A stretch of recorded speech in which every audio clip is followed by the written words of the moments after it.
তো আজকে চলে এসেছি একটা আরেকটা সুখবর নিয়ে। তো তোমরা অনেকেই জানো যে 29শে জানুয়ারি আমাদের যে খেলাটা হওয়ার কথা ছিল সেটা কিন্তু হয়েছে। তো এখানে আমাদের first prize and second prize ছিল। ফার্স্ট প্রাইজ স্কুটি ছিল, সেকেন্ড প্রাইজ স্কুটি। তো যে আমাদের এই ফার্স্ট প্রাইজটা নিয়েছে তার সাথে একবার কথা বলে নি। তো নমস্কার দি ভাই, বলো ফার্স্ট প্রাইজ তুমি পেয়েছো, তো কেমন লাগলো পেয়ে? খুব ভালো। আচ্ছা, আর আমরা তো টোকন কাটার সময় বলেই দিয়েছিলাম যে একটা স্কুটি আছে। কালকে আপনাকে মানে সাথে সাথে যখন টোকন উঠেছিল সাথে সাথে কল করা হয়েছিল তো?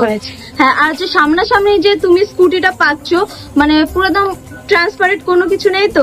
আর যে আলাদাভাবে কোনো চার্জেস লাগেনি? না, একদম তোমার টোকনটা উঠেছে সেই হিসাবে তুমি কিন্তু এসে নিয়ে গেছো। তো নিজের মানে মন থেকে কি বলতে চাও বলো? খুবই খুশি, আনন্দ পেল, হলাম, খুশি হয়েছি। আচ্ছা, খুব খুশি। খুব খুশি তো? আচ্ছা, এভাবে সে তো থেকো আমাদের জেএম জুয়েলার্সের সাথে সবসময়। তো এ পর্যন্তই আজকে। সময় আমি আছি, একদম সবসময় আবার এসো, সবসময় আমাদের সাথে থেকো।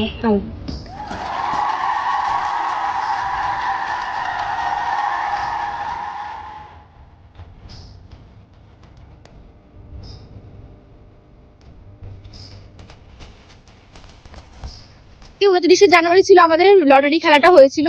তো দাদা এখানে সেকেন্ড প্রাইজ জিতে গেছে, এই যে স্কুটি দেখে নাও। তো যেটা আমরা বলেছি সেটা দিয়েছি তো।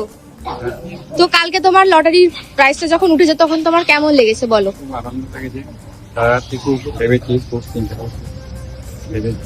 তো আজকে দেওয়া হয়েছে তোমাকে স্কুটির চাবিটা দেওয়া হয়েছে তো? হ্যাঁ, তো থ্যাংক ইউ দাদা আসার জন্য। আপনাদেরও থ্যাংক ইউ। সবসময় আমরা জিএম জুয়েলার্সের সঙ্গে আছি, থাকবো এবং বরাবরই আমরা রয়েছি। আর প্রথম থেকেই আমরা এই জিএম জুয়েলার্সের সঙ্গে যুক্ত আছি। আচ্ছা, থ্যাংক ইউ দাদা। ভালো দোকান খুব পেয়েছি আমরা, এই আমাদের আনন্দ মাঠে খুব ভালো দোকান পেয়েছি। থ্যাংক ইউ দাদা, থ্যাংক ইউ এত সুন্দর একটা রিভিউ নেওয়ার জন্য। জিএম জুয়েলার্স যত দিন যাবে আরো এগিয়ে যাবে।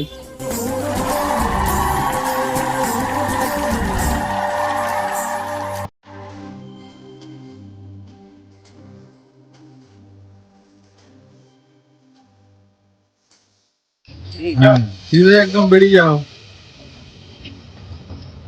আমাদের দুটো স্কুটি বেরিয়ে গেল, দেখলেন আপনারা। সামনের বছর আবার দেখা হবে।